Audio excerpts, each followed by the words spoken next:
Broadcasting from Baltimore, Maryland, this is 5x3 Radio, where strength is for everyone.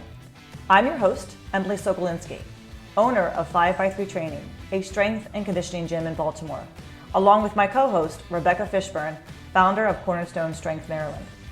Each week, Rebecca and I will discuss the ins and outs of strength training, why there is a no one-size-fits-all approach, and why strength is so important in our daily lives.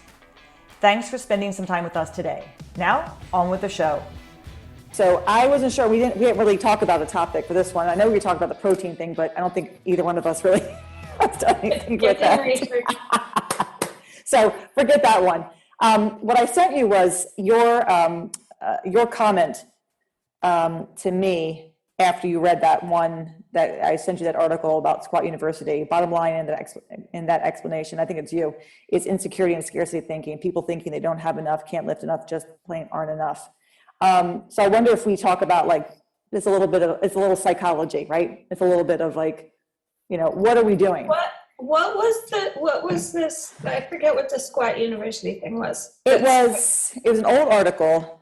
I'm looking in my text messages. It's an old article, and it was, do you enjoy your workouts? And it wasn't the whole article. It was just, a snapshot of the beginning of it. But basically, are you happy with doing what you're doing? If you're not, why? Why aren't you happy? And, why there's always this thinking of grass is greener on the other side. I think that's what we always think. That person's got it made. If I were just that person, if I could do just that, I would be happier. And then we always find out, we get to that place and we're like, I'm still not happy. So we kind of keep moving that goalpost, right? One of my members yesterday was talking about a friend of his who is a psychologist and has a thinking of reality and what you want to be kind of thing. He thinks in terms of most people people can't see my hands, only Rebecca. I don't know if this is going to be in there or not, but I kind of like just talking randomly. Wait, you like talking with your hands? I like talking with my hands. So imagine my hands. Imagine my hands really far apart, and one is what you think you're what you imagine your life, you want your life to be, and then what is reality. And for most people, they're pretty far apart, right? And we have to figure out, what do we do? Do we just decide that, I'm happy with who I am and bring that reality in? Or do we try to keep pushing that envelope? But if I just could get to that number, if I could just be 10 pounds lighter, if I could just be, whatever that is. And then there's reality, which is life, kids, work, sickness, family, whatever it is, that kind of comes in. And then there's that kind of acceptance. Do we want to accept who we are, or are there things that we can make changes, in our lives that are reasonable changes? And then what is not so reasonable? For me, a 315-pound deadlift, not reasonable. My deadlift sucks unless I really want to focus on it. I'm just not going to reach that 315. That's okay. I've lived my life long enough. I'm 47 years old now. I don't care. I can go up and pick up the rack from Bo and Angie's, this heavy, rack for the meet on Sunday. And Bo puts it in the car, but I had to take it out of the car and get it into my gym. It's awkward, it's heavy, and I can do it on my own. So, I think it's pretty good. Once a year that I do that. So that's I feel like it's something that my client brings up a lot himself. So I know that it's something that people think about, maybe not everybody, but people who are invested in this type of training. So I'm wondering if that's, something we want to talk about, the idea of is it about moving that goalpost? Is that goalpost, should we keep moving it, or should it really have an end? And then we just decide to have another goal. And instead of just kind of keep pushing it and pushing it and pushing it and pushing it. So I don't know what your thoughts are on that. I think it's something to, maybe talk about, discuss in our own training. Yeah, I mean, I think kind of there's nothing wrong with continuing to move the goalpost and keep pushing towards something, or keep pushing towards like a heavier lift or a new PR or whatever, as long as you're keeping it within the range of reasonable. Right. If you're not keeping it within the range of reasonable for you, right. What ends up happening is and this is where it circles back to where this all started with, what was it? Are you happy with your workout? Do you enjoy your workout? Do you enjoy your workout, right? Like if you are able to keep moving the goalpost and keep pushing for PRs, and you're in like a healthy frame of mind about it, then keep doing it, then keep going. But there's so many factors that could contribute to an unhealthy state of mind about continuing to try to push the goalposts, right? So if you're trying to push the goalposts, but you're banging your head against the wall because you've already hit your genetic ceiling and it's just not in the cards for you, you're not going to be able to, or life stress is too much and you don't have the time to dedicate to recovery or nutrition or training or any of those pieces, then you're going to be miserable. If you're even I think, and this is sort of what we were getting at before, even if you are able to do those things, but you're not content or you're not satisfied when you reach that goal, right? Like if it gets twisted up into something in your head where like you can't like achieve the PR, celebrate the PR, be happy about it, and then move on, if it's always like comparing to what somebody else is doing and feeling as though you measure up short or inadequate or insufficient, well, then that's still that's not a healthy place that's not a healthy mindset. That's not a good place to be. That's not going to be, I laugh when you read that bit about, are you enjoying your workout? Right. There's plenty of times I don't. So it's sort of, and we've talked about this before. There's a lot of people who have their eyes on the bigger picture, on the, I want to feel better in my real life, and this is the medicine that I have to take. But there's so much around that is like your mindset when you go in or come out of the gym. Or while you're there, that can make it not even really enjoyable, but somehow damaging. Yeah. Psychically damaging. And it's hard for me. It's like, I always say to Diego, it's hard for me to get in people's shoes who don't exercise, right? We talked about this before. Like, I don't understand the idea of like not going to the gym, not doing something physical, maybe something at the gym, but just not doing something physical, not going for a walk. Not taking a dance class, not trying in martial arts. I mean, I've always moved. I've been moving since I was 2 years old. So for me, it's there. I think you were moving before that, but sure. But I was bopping up and down, to the music outside of my parents had their record player inside of a trunk, and I would stand on the outside holding on to the trunk and just kind of like trying to, move to the music. Because my mom was like, I should put it in a dance class. So I have a hard time understanding people who just don't enjoy moving, don't enjoy exercise, no matter what that movement is. You've never had a lazy day? I've never had a lazy day. I have lazy days, and I can extrapolate from there. And I mean, yeah. Like, I think at a certain point it would be not something that I could live with, but I can definitely I did a lot of knitting on Sunday. I had no place to go. And Diego's like, you're not going to the gym? I said, I'm not. I'm going to do my training session on Monday because we're preparing for the meet on Sunday. So they're really short. I'm just doing singles. So it's like, I can do that on Monday. So it was kind of like this nice feeling of just relaxing. But it was more just like, I don't need to go anywhere. I've changed my training day. If I hadn't, I would have gone to the gym on Sunday. So it wasn't so much a lazy day as it wasn't my scheduled day. I changed my scheduled day to another day. So have there been workouts that have left me frustrated? Yes. Last week I came home and I snapped at Diego or something, and he was like, "Whoa!" What? And then I told him later. I said, "I'm sorry. It was my squat workout. I was frustrated with my squats, and I took it out on him." So it was more of just frustration on my end that I knew what I'd done wrong. How am I going to frickin' fix this? And I ended up fixing it, the next squat session. I knew what I was I knew what I was doing, and it wasn't working. So I adjusted it, but I did snap at him. But I've never had, the past 10 years, really, well, maybe not 10 years, maybe, 8 years. I was crying still. But when I first started doing this, I definitely had tears of days I cried when things didn't go my way. But I've adjusted my thinking about what I'm doing in regards to my own training. And I think it's because I started training a lot more older clients. So I see it as really just this, I go to the gym because I want to build a better life for myself as I get older. I see them being active, and I want to be as active as they are and enjoying life to the fullest. And so that means...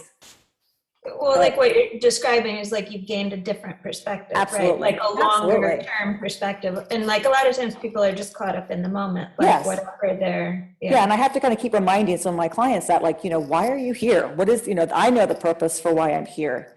It's aesthetics aside. I always say that aesthetics aside, it's not so much, sure, I mean, we all want to look our best, we want to feel our best, but I want my body to be as strong and as capable as possible for me, just for my daily living, so that as I continue to age, I age well. I age well. I'm not talking plastic surgery. Diego's not against plastic surgery, he said himself. But it's just more of, I know what strength training can do for my body. I know what it has done for my body. I see what it's done for my clients, as far as my older clients, and they look better and better every time they walk into the gym, right? They physically move better. They physically just look better. They're talking about all the activities that they're doing. So there's this feeling of like, this is part of their lifestyle. This is not going to ever not.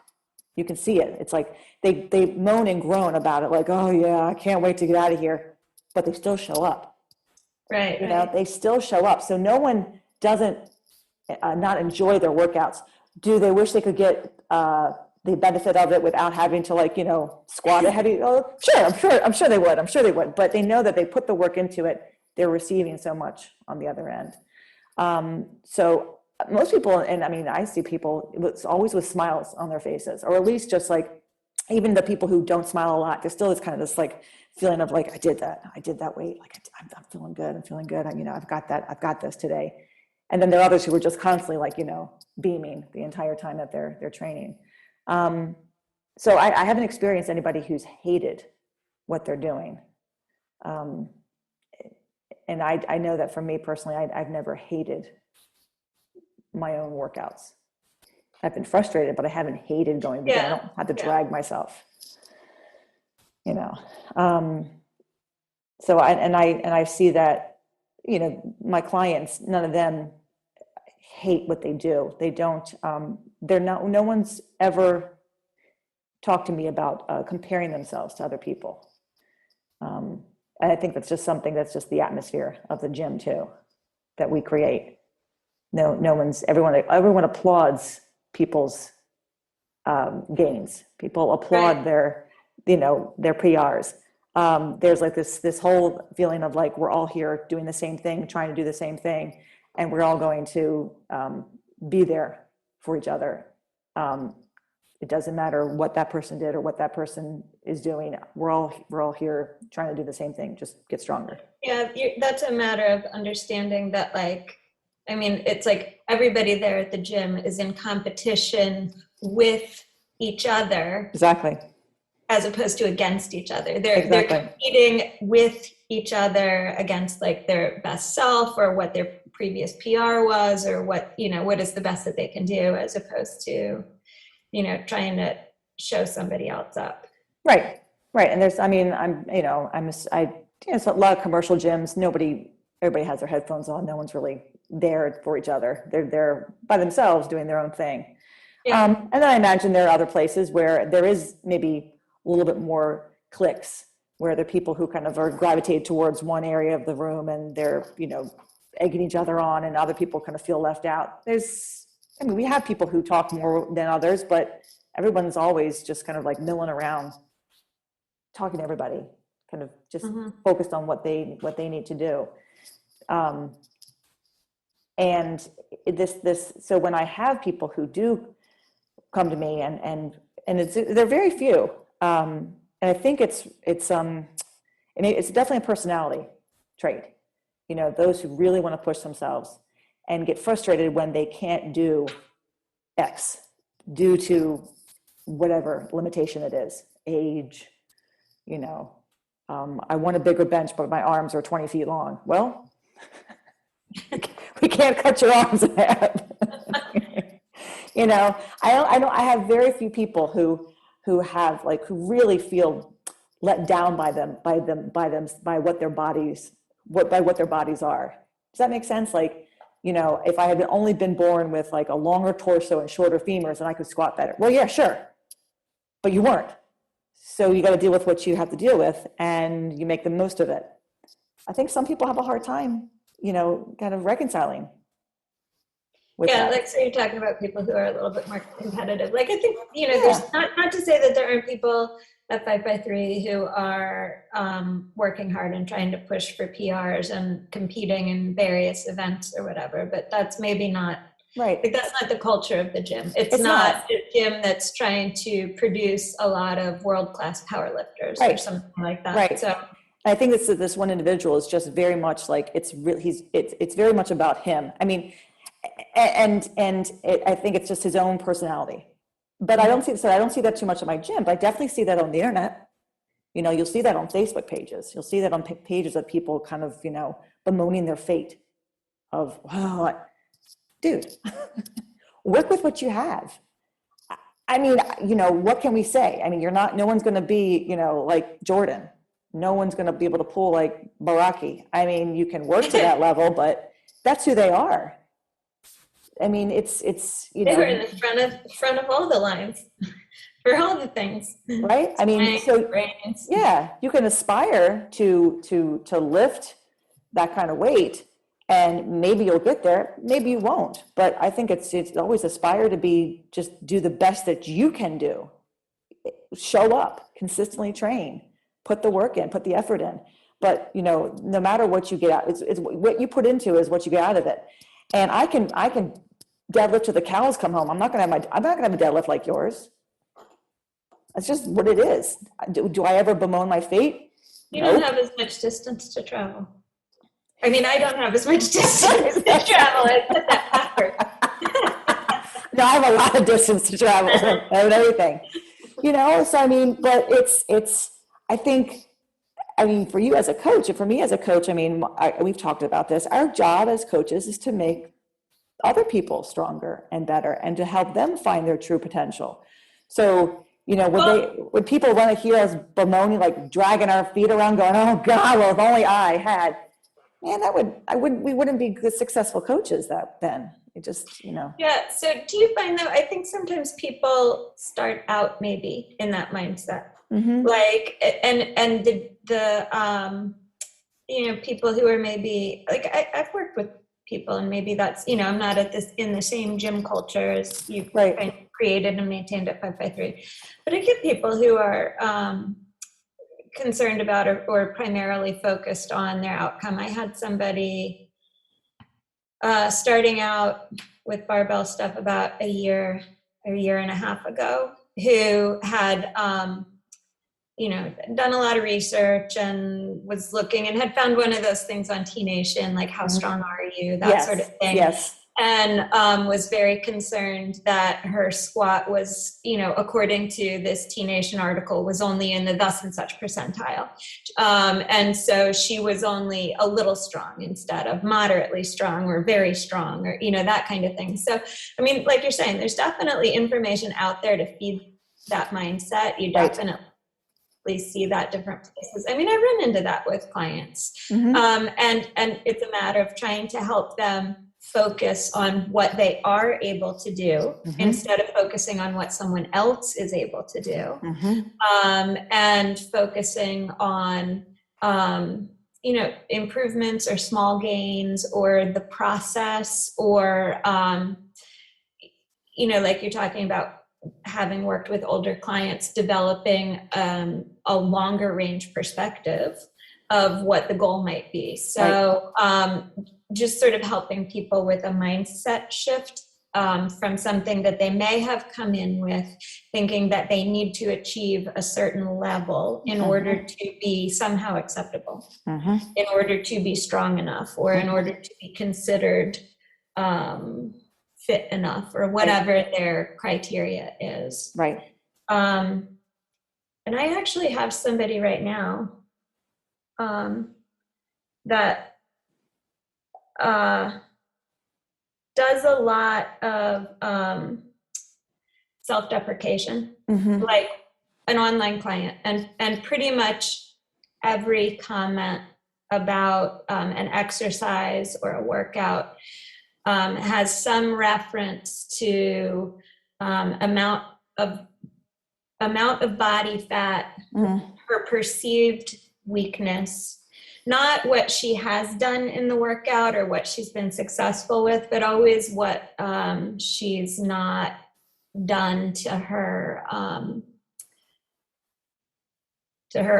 satisfaction. And like part of that, I think too, is it's like if you have somebody who is a former athlete or somebody who had an active life in the past, and they're comparing their current self after several decades of a sedentary job to how they remember their physical fitness in their 20s.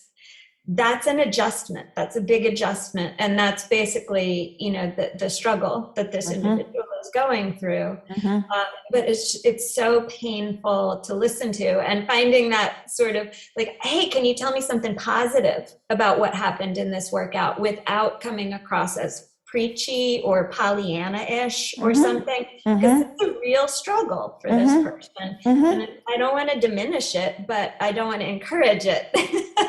But yeah, this whole is, we didn't do, we're doing this episode backwards, so you didn't do the intro yet. So we just started talking, and I'm getting confused about what the real focus of this. So the focus, but I think that goes along. It goes along with that. Do you enjoy your workout? But the article was more touching on, wanting to always have more. Yeah, but someone always is going to.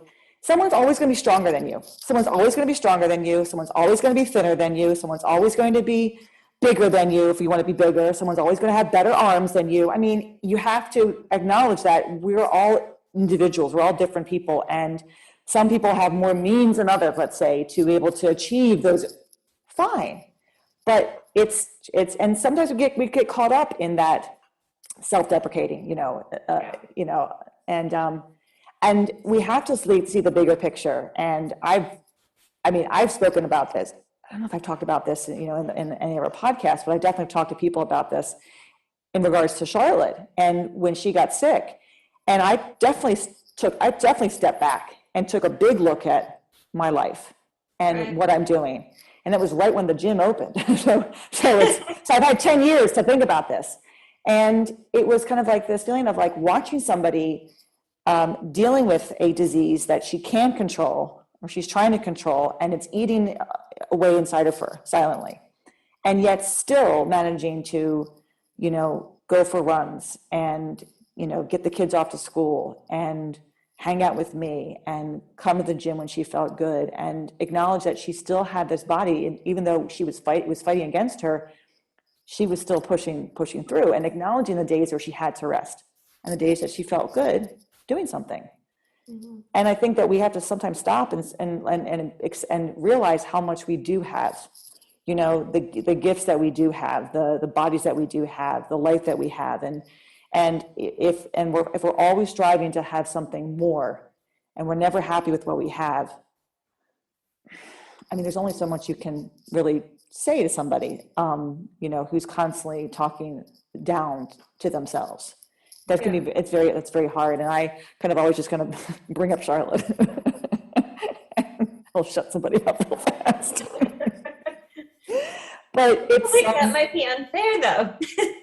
yeah. But I did it to myself. Yeah. I did it to myself. I shut myself up, I shut myself up. I mean, I think there's also like, it doesn't have to be an either or. Yeah. Right? It can be both. You can be grateful for what you're able to do. and also want more. Absolutely. And as long as those two are in balance, it's not a problem. If you're stuck in the always wanting to be more, do more, have more, then stuff isn't enjoyable, right? So it's this question of, is your workout enjoyable? Do you enjoy it, right? Like, you're going to have off days, but in general, if you're stuck in this place where you're constantly dissatisfied with your body, with your abilities, with the outcome, then you're just going to be generally unhappy and miserable.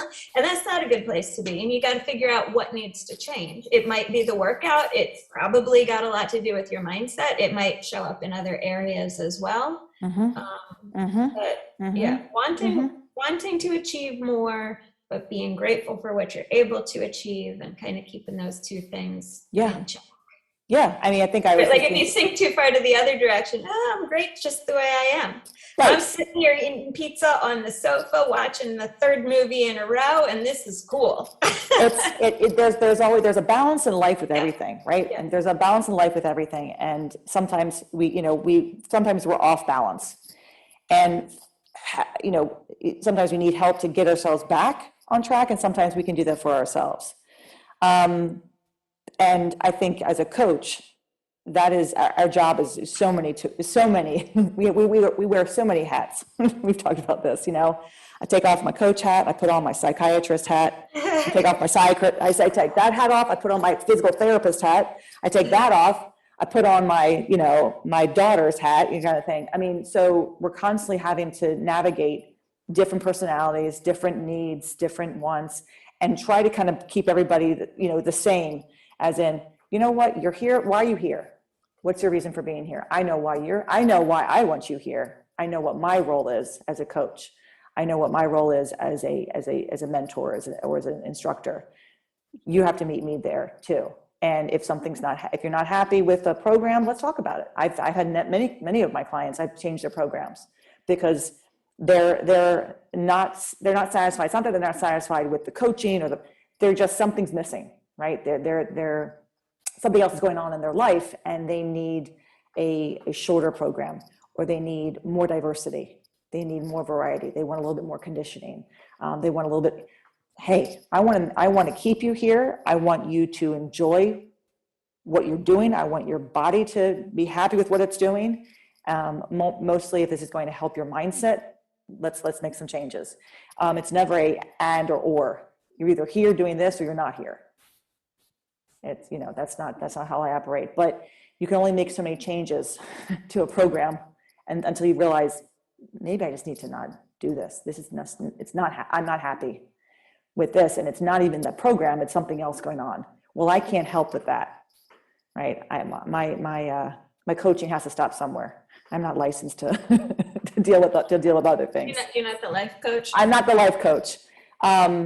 But I can certainly be as much service to somebody in terms of like keeping them motivated and keeping them on track and keeping them consistent, with something that's going to help them enjoy their training more. It's a subject I think about a lot because it does come up quite often with my clients. They'll come to me and talk about this. It's not something I ever bring up. I have to just figure out how to navigate that without saying, you know what, stop thinking so much, just squat. We can talk about this later. I told you, Delia got me this sticker, shut up and squat, right? Yeah. Yeah, sometimes you just have to. Sometimes, and it's, or shut up and deadlift, or shut up and go for a walk, or go for a run. If you like running, There's go for a ring run. to shut up and squat. It's as if she knows me. Yeah, it's and this time of year, it's dark out, it's cold. Everybody kind of retreats, into themselves and into their heads. It's sometimes can be kind of a bad place to be. I think when the gym is hopping and people are talking and laughing, it feels really good because you could feel that everybody wants to be there. Everyone always wants to be there. People who don't want to be there, they don't come. but the people who are there, they want to be there. They're happy to be there. They're excited by what they're doing. And when something needs to be changed, the change is made. Yeah, so I'm thinking about this, I'm thinking about sort of the difference in what you do versus what I do, because you've created this community, right? Where people who want to be there are there, and the ones who don't want to be aren't there, right?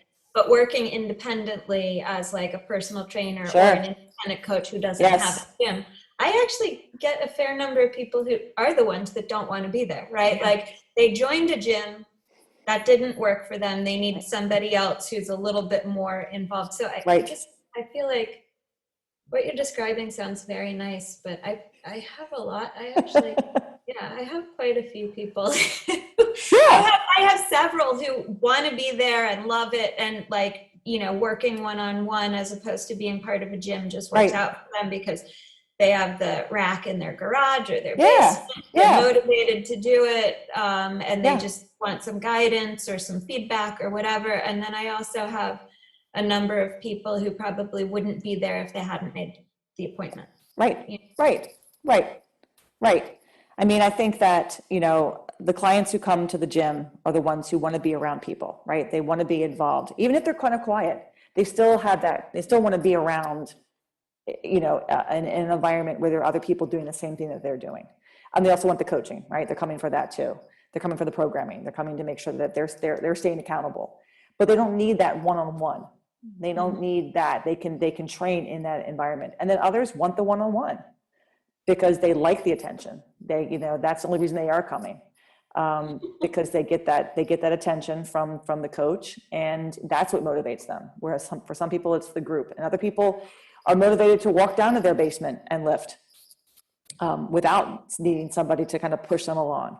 There are plenty of people who have a rack in their basement and will never touch it, because even when it's there, it's not enough for them. It's still kind of not convenient.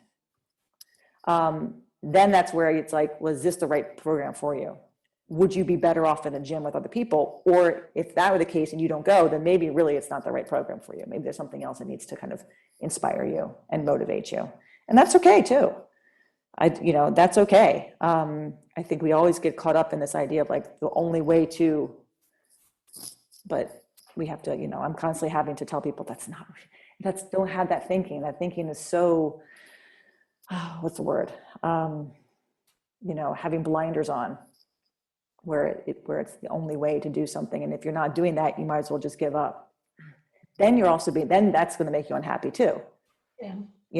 That's going to make you unhappy with your workout. So there's a lot to that little article. That wasn't even the whole article, but just little pieces that you could pick out of just kind of constantly wanting to have something more.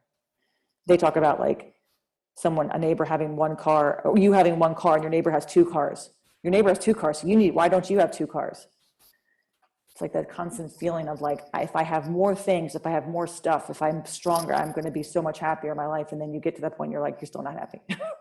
Yeah. And if you're approaching your workout like that and thinking about the weights on the bar or your workouts in that sort of a competitive way, then it's unlikely that you're going to be happy doing what you're doing. Yeah. Yeah, because there's always going to be somebody who's lifting more, lifting better, whatever. I never had that. I don't have that myself. I don't compare myself to others when it comes to training, when it comes to lifting, because my job is to coach my clients. My job is not to be better than they are, be stronger than them, and whatever that is. It's just to make them find get the most potential out of themselves. But before I started this, I would compare myself to other women, body wise. I know this is not really the subject, but it is that kind of feeling of, wanting to be, if I just looked like her, I'd be happy. If I just had her arms, I'd be happy. If I just had her legs, I'd be happy. Luckily, strength training kind of put an end to that. And I've moved past that. But many women have not. Even when they start strength training, they still have this comparison, and that goes along with never being happy with kind of who you are. and what you're capable of doing.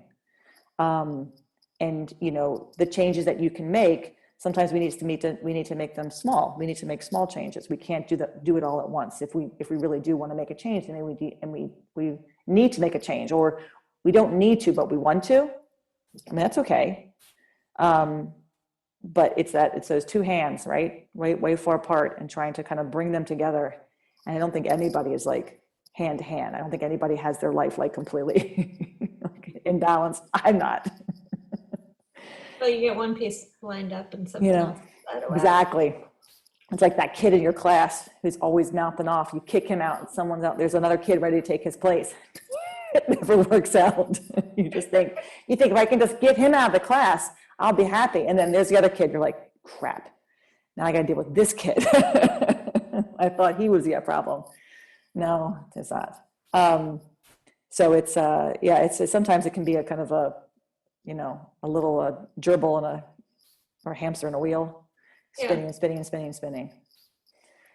It's funny. I mean, I guess like, you're talking before about the idea, like you're looking at what somebody else has or what somebody else can lift or how somebody else looks and thinking, oh, I'd be happy if I was there. Or, that whole grass is always greener on the other side. We think it's better over there. Yeah.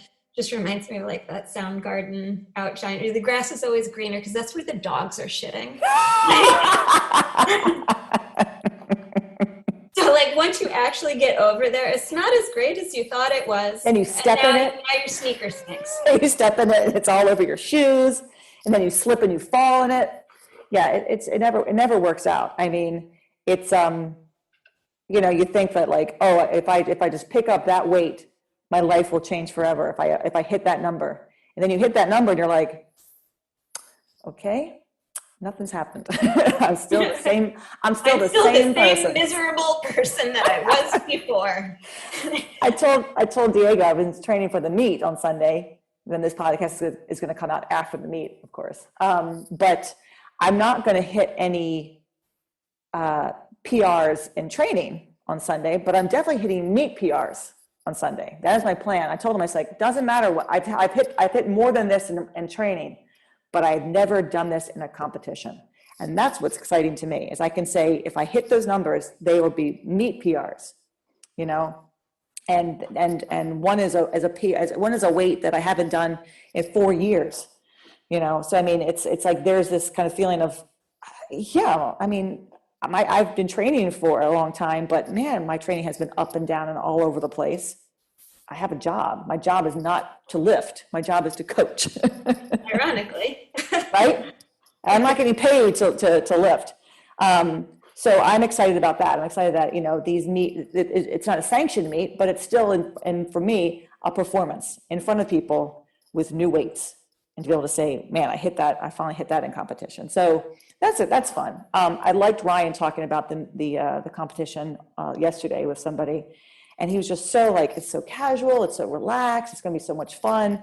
There's this feeling of like, everyone's there, everyone wants to do well, but it's an atmosphere again where it's like you're competing for yourself. You have a friend with you. Maybe it's your husband, maybe it's a girlfriend. We got a lot of couples lifting together. There's something that you can do together. Yeah. It's and that makes it even more relaxing. Sure, everybody's going to be like all nervous and adrenaline's going to be kicking in, but everyone's excited to just do it because there's this element of like, I'm doing with somebody I know. I'm doing with somebody I like. Yeah, it's that difference of like a shared activity, competing with the people in the room as opposed to competing against the people in the room. Exactly. Yeah. God damn it, I'm coming in second. Martha and Ralph are going to kill us, but I'm like hoping Jen and I can pull through and win second place in the Masters. Wait, what? So there are 4 Masters groups. Oh, There's Martha and Ralph, 71 and 76. They're going to destroy us. Then there's Jen and I. We're both in our 40s. Then there's Susan and her client. Now they're older than we are, so they're probably going to get their score is going to go up. Then there are 2 guys, and they're in their 40s. So we're all like relatively around the same age. But it's Susan and Brenda that I'm fighting for because it's a female. Doesn't matter because we're all going to get killed by Ralph and Martha. It Okay, that's funny. Because they're pretty Yeah, much, I guess, well, like Sadie and Adam are going to be open because they're. yeah. Oh yeah, they're babies. They're babies. Yeah. Yeah. Wait, is Sadie the youngest one? Sadie is the youngest, and Yeah. Ralph is the oldest. He's 76. Yeah. Yeah, we need to get a picture of the two of them. Oh yeah. Yeah. Well, and the other thing is, I don't know where Ralph fits in this, but I'm gonna venture to guess that Sadie is also the smallest. Yes, she'll be the shortest. The shortest, and she's like 100 pounds sopping wet. She is she's benching too, right? Yeah. Yeah, she's benching. Ryan's benching. I liked it the year that she pressed and Ryan pressed because Oh my gosh, yeah. the And then rack it was was like like- the rack as tall as it would go to as short as it would go. Sadie could walk under the rack. And then we had to lower it all the way down to her, and then we had to raise it all the way up for him. So he's not pressing this year, which is good. So that's and she's not either. So Yeah. you Well, know, it'll but- be the same thing too, I guess, with her squat, right? Yeah, yes. It'll be the lowest possible setting with her squat. Yes, and so then- she's the shortest one. Yeah, she'll be the shortest one lifting. Yes, and she'll look quite good in her sweatshirt, which is still sitting on my shelf, folded. She keeps reminding me. Yep, you ordered it last year. It's all the same day, Emily. So we've totally gotten off the topic now, and we're just talking about sweatshirts and meat. So I think that we've kind of wrapped up what we need to talk about today. Today was more of a philosophizing. We were just kind of, talking about lifting and talking about our feelings. Blathering on. So this is what happens at the end of the year when we have no other topics to talk about. Nothing really productive except for the mindset of a lifter. That's a good. Maybe I should have that as the topic. Mindset of a lifter. We got quite a few downloads from the last episode. Well, So- I think the thing was, it was like we were talking about like the scarcity mindset, right? Yeah. Like if there's, like you're not enough, you're not going to be able to Right. lift enough, you're not going to be Right. able to do enough, you're not enough, and like you're comparing yourself to other people and always So- coming short. Yeah. Like, that is an unhealthy place to be. Yes. So if you're one of those people, those listeners, as Diego says, the 5 listeners, more than 5. If you find yourself kind of one of those and thinking to yourself, is she talking about me? You take a look. I mean, we've all been there. We've all done that. We've all compared ourselves to other people. But how much less frustrating will it be if you kind of really work on that and focus on your training and think about why you're doing it? What is your purpose? What is the reason for your training? If it is to be better than somebody else, you might want to rethink that. Maybe it's fine to compete with other people. It's fine to have a competition kind of, personality. But if it's going to be one that makes your sessions so unbearable and so frustrating all the time. Maybe, Yeah, like if it's the kind of like you get caught up in your own ego all the Yeah, time, and you can't get out of your ego to see what else is going on, or see, it'd be a little bit more, it would be a little healthier, and you probably would make even more progress that way. maybe. Probably, so just step aside. Just step aside. Excellent. Well, I know that this will come out after our the podcast. We talked about warm-ups and waiting, what to do in between your sets. I'm still knitting, by the way. Still knitting. Working on 2 projects now. Got lots of projects at home. I went to Joann's and bought quite a bit of yarn on Black Friday weekend. Oh my gosh. Okay, wait. Just speaking of yarn projects, have you seen some of the things that Craig Campbell has been crocheting? Amazing. Yes. Yeah. Yes. One of our friends who's coaching with us back in the day, an incredible photographer and coach, has been crocheting, and they've been some awesome looking pieces. See, there's that. I go, oh great, he's been crocheting for like how long? And all I can do is make a freaking blanket. I made a hat and it turned into a shower cap. Diego was laughing at me. I'm taking it apart. So, but hey, I'm not going to judge. I'm doing fine. He's a little better at it than I am. See, there you go. It's one of those things. It's like, oh, Craig, how can you be crocheting better than I am? Stop it, Emily. Stop it. it's interesting too, though. Like, I mean, whatever, kind of just circling back yet again to the topic, but like, I listened to Felicia a lot of times talk about like her soccer team. And then I was also listening to this interview today with Abby Wambach. And it's like, it's interesting the way very competitive people can root very strongly for other people's success when they view them as part of the same team.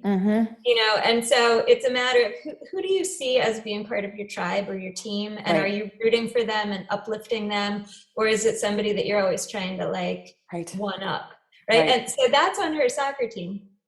And you know, and it was a very interesting interview with Abby Wambach too, talking about that like at a really top level. And then, you know, by contrast, the twins will talk about a friend of theirs that, you know, they consider to be a friend, but who is like hyper competitive about grades, to the point where it's like, you know, sometimes you wonder how people maintain their friendships when there are individuals who are so competitive, clearly like not seeing the friend, or the friend clearly not seeing my twins as part of like their team or tribe, or somebody that they want to see succeed as well, because they see it as, you know, like if they succeed, that takes something away from my worth, as opposed to there's a lot of room for people to pull up a chair at the table. And that, you know, we're not psychiatrists or psychologists or, you know, social workers or anything. But that goes into something deeper. Yeah. That definitely goes into something deeper. Like that's not just competitiveness on a competitive scale because, you know, they enjoy competition. That's like a self-worth thing. There's something much, much deeper there going on. Yeah. But this is not the podcast for that. This is a strength training podcast. So we have to focus on. I mean, I think there was a bit of that though anyway, though, in the article that you absolutely, like the alluding to people who have that mindset in general. And it's like you see that often, you see that plenty. I don't think you see that at 5x3. And I think when people start training with you or with me, we sort of try and help them refocus a mindset like that if that's what they show up with. And sometimes I can get through and then sometimes I can't. But there are very few people. There are very few people like that. I think we have, you know, it's just because of the people who join us and the atmosphere that we, you know, that we've created too. Yeah. All right. Thanks everyone for joining us today for our topic on the mindset of lifting. I don't know, maybe I've had that topic title before. I have to check and see what I've done. And it's pretty broad in general. Yeah. As always, you know, the holidays are coming up, I know. So we're probably going to take a couple weeks off, I'd say. This podcast will come out in about 3 weeks. And then I'm going to ask Rebecca, let's take some time off and regroup in January. So we'll kind of skip Christmas, skip New Year's, kind of you know, take a couple weeks off and then start back fresh in January. And we can get some ideas going too. And of course, if you have any ideas or thoughts or comments about anything that we've talked about in the past few months, please reach out to us. You can always email me at emily@5by3.com. You can also reach out to Rebecca at cornerstonestrengthmaryland@gmail.com. So we'd always like to, at gmail.com. At gmail.com. Or just the website.com. Or her website. So reach out to both of us. We'd love to hear from you. And I think that this will probably be the last podcast of 2021. So we'll probably pick back up in 2022. That's so funny, yeah, because I'm still thinking it's 2020, and I literally just heard you say 2020, and I had to think about it, and I was like, oh no, she did say 2021, 2021. So have a wonderful, wonderful holiday. Have a great Christmas. Happy Hanukkah, or Hanukkah's already passed. It's this week. We are recording this. It will be passed. It will be passed. You're in the middle of it now. Have a great Christmas. Have a great New Year's, and we will see you all in 2022. In dry January. Dry January. And we'll be in masks until 2025, but that's okay. We've gotten used to it. I don't know if once we are out of it, I'll kind of be looking around like trying to pull something up and I'll probably scratch my face. Yeah, you know. I'm going to realize that all of these like unrestrained habits of like making snarky faces at people while they're talking to me will be revealed when I have to take a mask off. Right? And just so those of you who have are just tuning in and finding us, we started this podcast during 2020, in May of 2020, when we were still closed, when the gym was still closed and people were in lockdown. So we've been doing this. It'll be 2 years this coming May that we started this. That seems like a very long time. Yeah. That was a very long year. So we need to get some ideas going for January for 2022 and see what's in store for everybody and for us. All right. Thanks, Rebecca. Thanks, everybody. Happy New Year. Happy New Year, everyone. Have a great holiday. See you. Bye. Thanks for listening to 5x3 Radio with Emily and Rebecca. If you like our show and want to know more about 5x3 training, please visit us at www.5, that's F-I-V-E, the letter X, the number 3.com. You can also find us on Facebook and Instagram. To learn more about Rebecca, please visit her website, cornerstonestrengthmaryland.com. Thanks for listening and have a great week.